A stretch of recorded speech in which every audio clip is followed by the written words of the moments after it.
Hello, FedPhoenix fam. So today I'm going to make a video about something that someone asked about in a Facebook group I'm in yesterday. And it was definitely in my top 10 fears in going to prison, particularly Outerson prison camp. So I didn't know before going to Outerson that it was what is called a working camp, and I guess most camps are. What this means is every single inmate, it doesn't matter your age, none of that, your mobility, your mental capacity, no matter to any of those facts, you will be required to work while you are there. And there are a lot of people there who, either due to physical or psychiatric issues in the free world, have been deemed by the federal government disabled and get Social Security because of it. There are people there who are retired or who get disability because of aging issues. And none of that matters when it comes to the fact that you have to work. And for me, one of my greatest fears once I discovered this, which was after I got there, was one of the things that happens there is your first job, no matter who you are, will be working in the kitchen, right?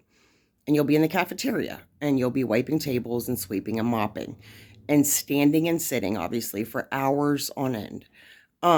When I got to prison, I also was under the impression that I would be able to get my knee and spine injections that I get in the free world because I brought documentation that I need those to be able to function. And no one cared. I mean, it just is what it is. No one gave a crap. And so by the time my unit, now keep in mind, when I first got there, the first few months, we were in a quarantine unit, so we never left the unit, which was very different than normal operations.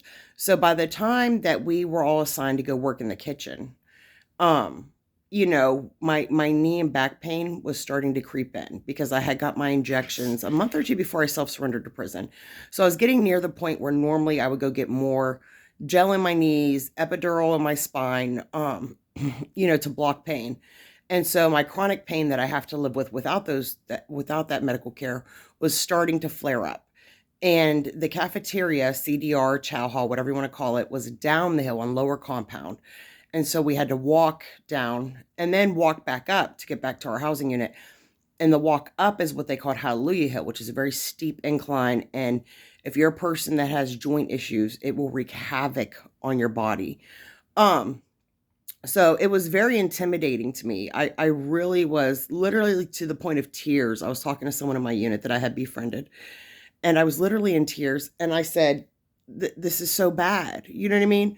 They're going to require that for 2 months, I go up and down this hill, 5, 6, maybe 7 days a week, and stand and sit for hours at a time on hard surfaces. And I don't know if physically I can push through the pain to make that work. And I'm terrified that if I don't, I'm going to have these COs screaming at me and berating me. And I'm going to get write-ups. I'm going to get disciplinary infractions. And so I'm going to lose my good time. I'm not going to be FSA eligible because of all these write-ups. And I certainly would not be able to go home on cares with a stack of write-ups. And so I was going to greatly increase my prison time because of a true limitation. Additionally, I knew, and we all know, that after so many disciplinary infractions, so many shots, that's what the write-ups are called, you eventually get shipped out. Your housing points go up. You're a bigger problem. And so I was like, this is going to strip me of good time. It's going to make it where cares is not an option.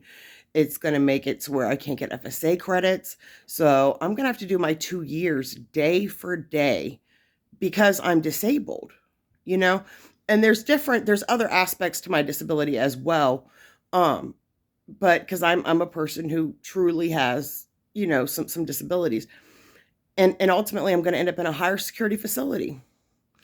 And things are going to be much more difficult. And my family is going to be so upset to see me having to stay in prison so much longer. And no matter what I tell them, it is just going to be the natural reaction of people in the free world. Oh, you had to do all of your time day for day due to write-ups. Anything you say after that, especially when it's been multiple incidences, multiple write-ups, is kind of people in the back of their minds, even if they don't have the heart to say it to you, are going to be thinking, well, you were being bad and now you're being punished. And furthermore, you're being selfish because you're keeping yourself in there where we have no access to you, where you cannot be of assistance to us because you want to be an idiot. And so this was such an overwhelming thing for me that I literally was in tears talking to a friend about it in there. And she was very reassuring. She said, honey, she said, do you think we're going to let that happen to you? She said, if there's something you physically cannot do and the COs are stepping on your neck about it, she said, I will step in and help you, which of course made me cry even more because, how is this person who only knows me from prison have such a high level of compassion for me that they're going to take something upon themselves to kind of protect me? Which, look at me, ready to get emotional again, right? So in the Outer Sin Facebook group, right? Outer Sin Friends and Families, one of the many groups I'm in, a woman posted anonymously, of course, and said, hey, I have a paralegal degree. Does this mean that I'm more likely to get a clerical job in prison? And the answer is absolutely not. So I explained to her, I said, honey, regardless, first off, they don't give a crap about your degrees. The only place where your degrees might have any level of relevance at all is if you work in the education department at some point. The fact that you have some degrees may make it more likely that when they are so grossly understaffed, which happens a lot, you may be the one teaching some of the classes. But even then, the teaching of classes is mostly handing out booklets, telling people how many chapters they need to do, and sending them on their way. It's not really a teaching thing.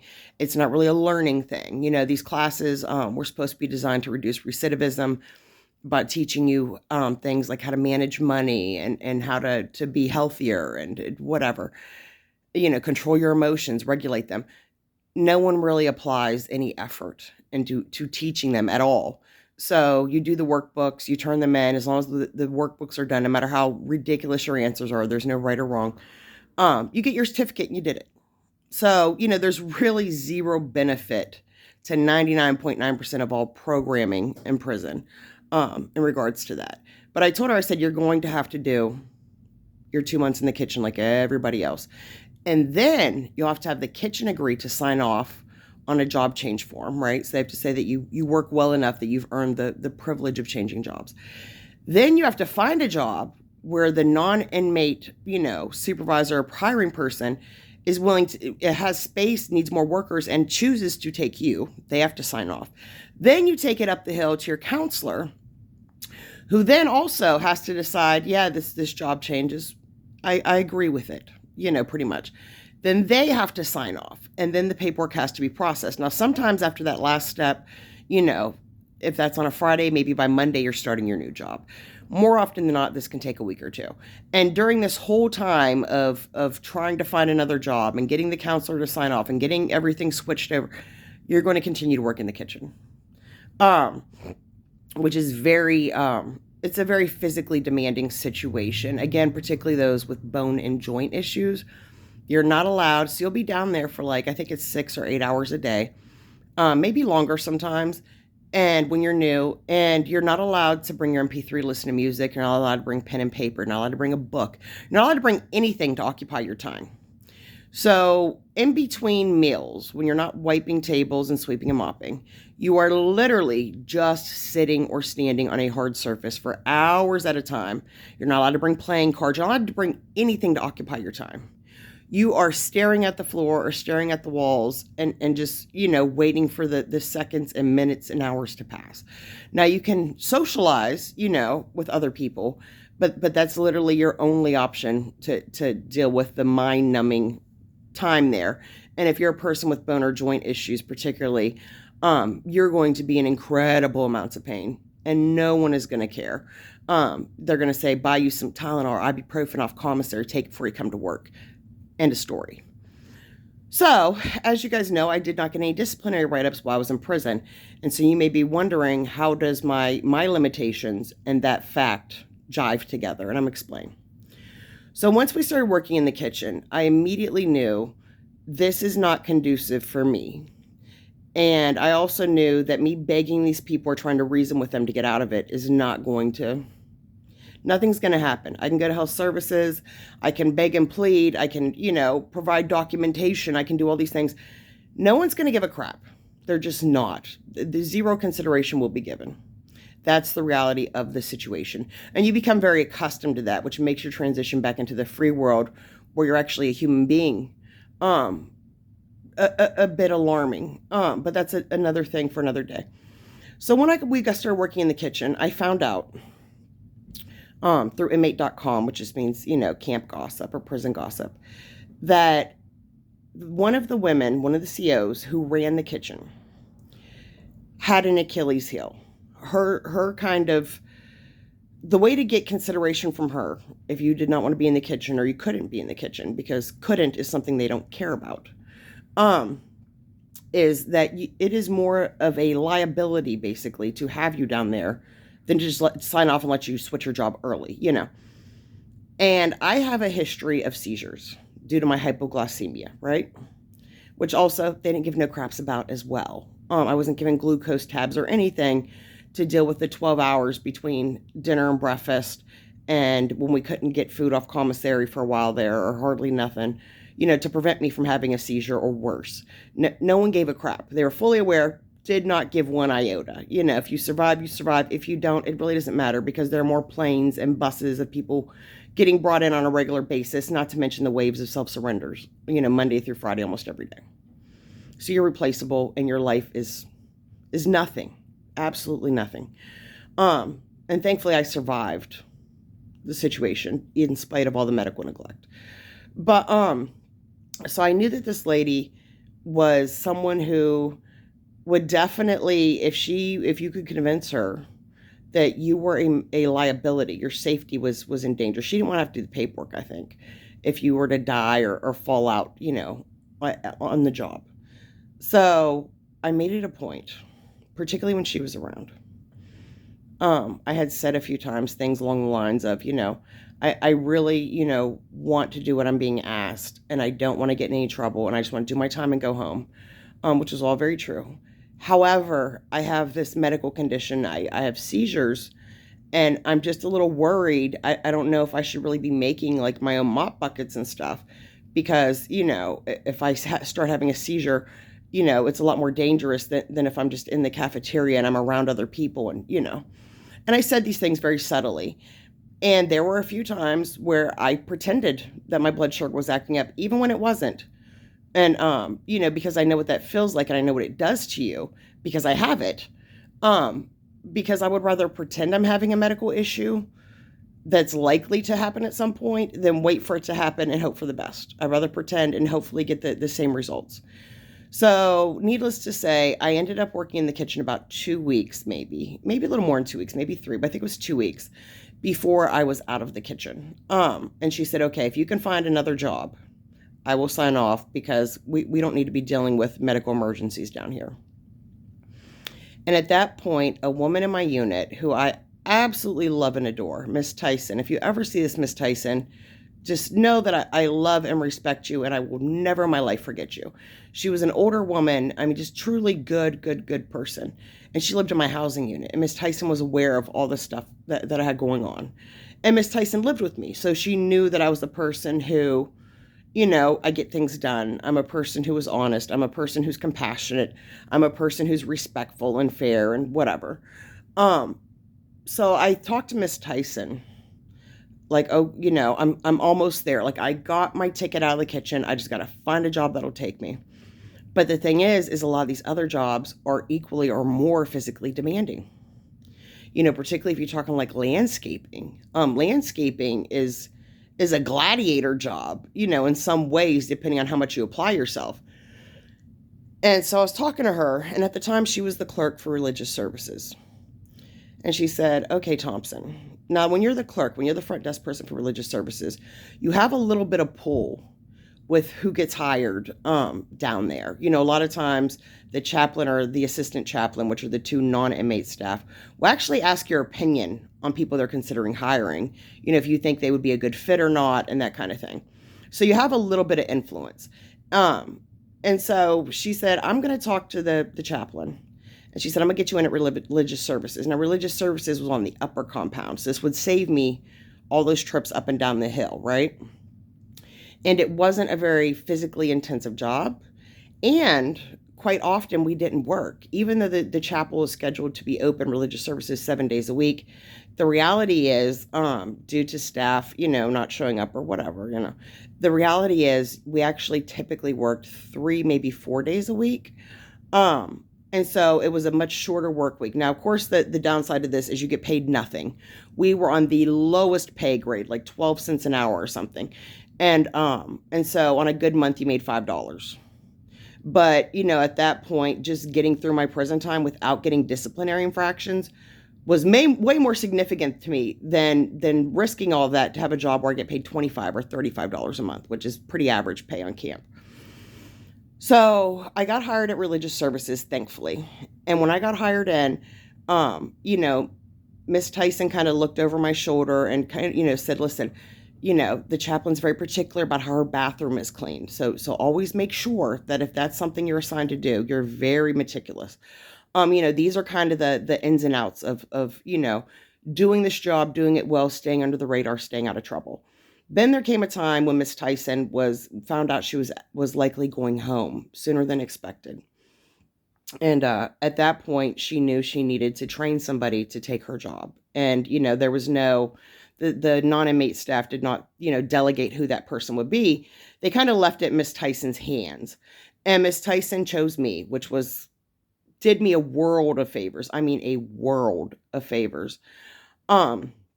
And so Miss Tyson taught me how to do all the paperwork and how to do all the tallies and all this. And when she left, because I was the only person who knew how to do the job, by default became the clerk, for religious services, the inmate front desk person. And again, and there were often times where there might be a week or two where we just don't work at all. And when we did work 3-4 days a week, And so these facts and the fact that it was on the upper compound, the fact that it was not labor intensive, the fact that it was a job that rarely didn't require you to be present very often. These things are what really got me through prison without that nightmare of write-up after write-up after write-up and losing privileges and losing good time and getting shipped out. Miss Tyson opening that door for me is literally the thing that saved me from that, 100%. Especially because I couldn't even get my thyroid meds when I was there, because the only ones on the BOP formulary were ones that I have an adverse reaction to. I get heart palpitations and my body can't even absorb them. They make me worse. So 1.5 years without proper medication on various things, but with the thyroid, without having my meds for 1.5 years, I constantly was so exhausted and lethargic. And then I was also at that point in an obscene amount of pain 24/7. The only respite was occasionally when I would lay on my bunk. It would be tolerable enough, to get some rest. It was hell. It was absolute hell. So anyways, this woman in the group says, well, and I told her, I said, clerical positions aren't what you think they are. They're not filing paperwork. Well, there is some of that, but there's no typing. There's no, answering phones. We know we don't get access to that. It's not what you think it is. And there aren't, anything that could really, you could use your degree to get an easier life in prison with is really going to be inapplicable to you at Alderson. And then the woman proceeds to say, well, in the free world, I get SSI, I'm disabled, so how will that affect the situation? And just like I told her, it won't affect it at all. No one will give the smallest crap about your disability. There were people there who were clearly severely mentally disabled, and would talk to themselves and the birds and go on tangents, and no one batted an eye. It was just day-to-day life. And guess what? Those people, they went to work, because if they didn't, there would have been consequences, regardless to what capacity they had.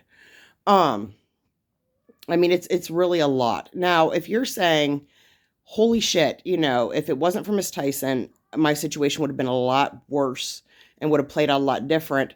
And you're not guaranteed a Miss Tyson when you go to prison, right? So how do you prevent yourself from falling into the worst of the worst here, as far as getting write-ups and getting shipped out, losing privileges due to a legitimate lack of ability? And I'm going to tell you, you have 2 options. Well, no, you have 1 option.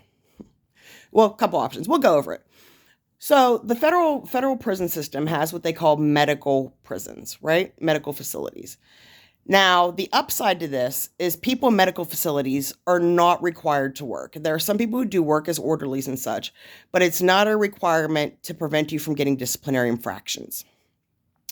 However, a medical facility is going to house the worst of the worst as far as physical limitations and psychiatric conditions.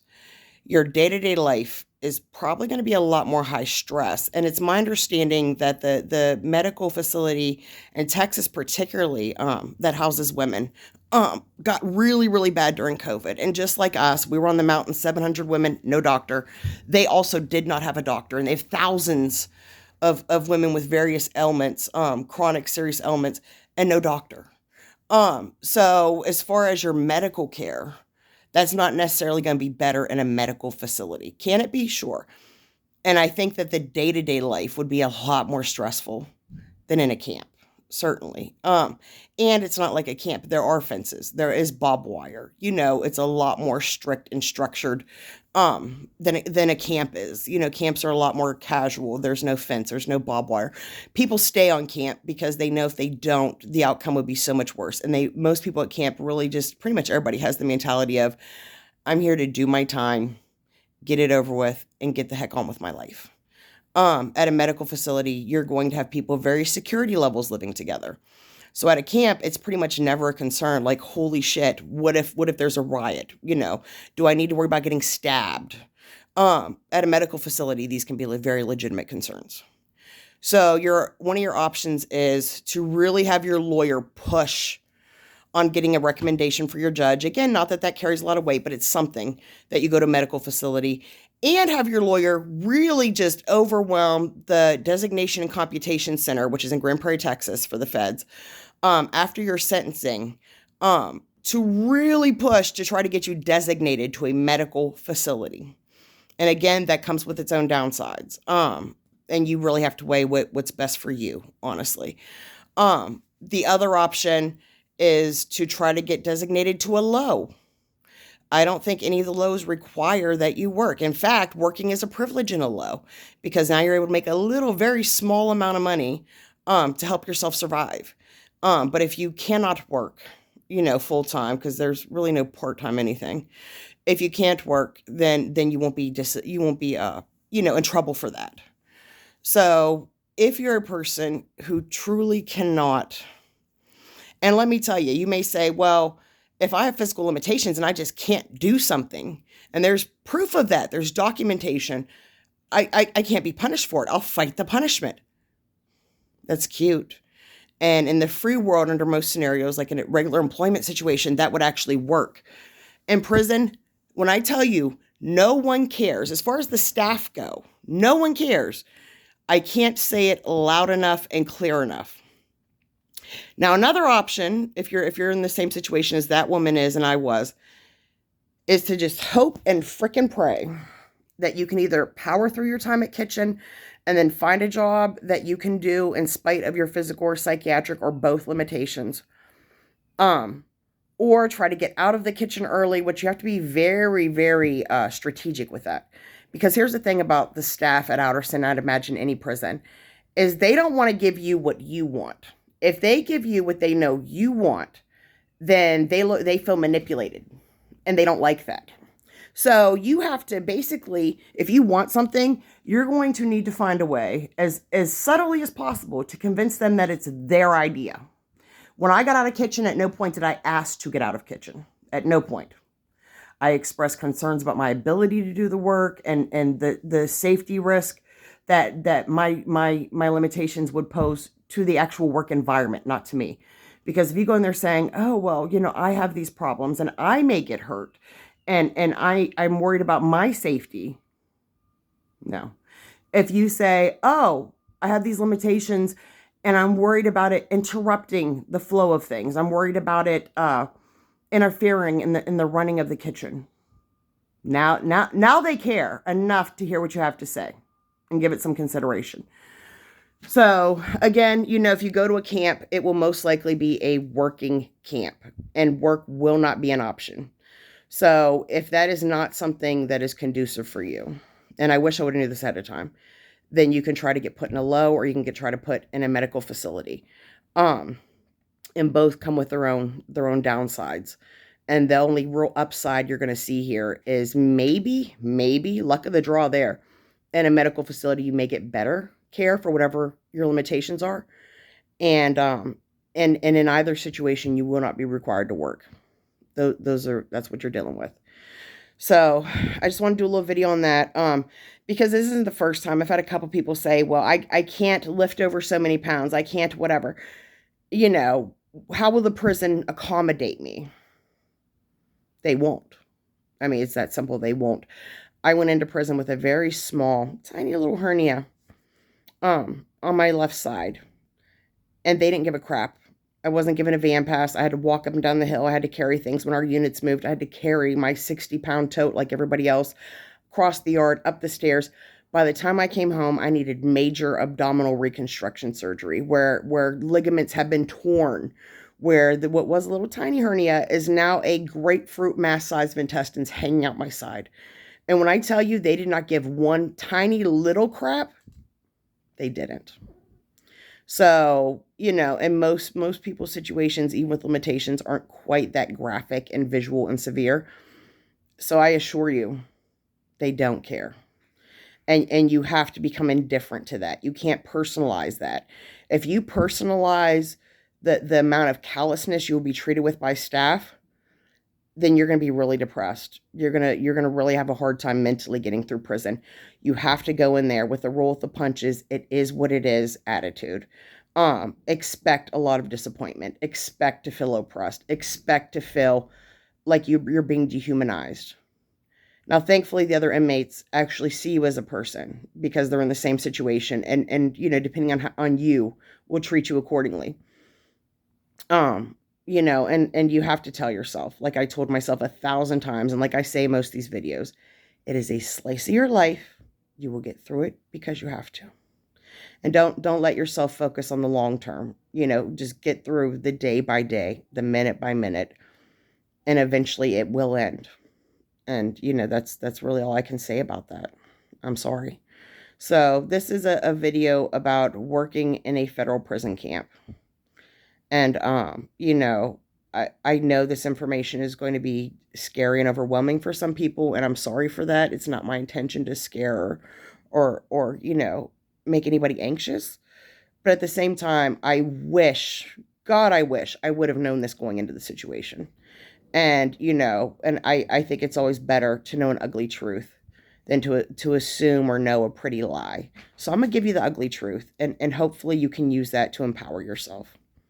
So with that, my Cash App and PayPal will be in the description if you'd like to donate to the channel. My email is in the description if you need to contact me for any reason. There's a link to the FedPhoenix merch line. And as you know, I'm working on my first book, and I will keep you all updated on how that goes. So whatever you're going through, it is a slice of your life, and you will get through it because you have to. And good day. God bless.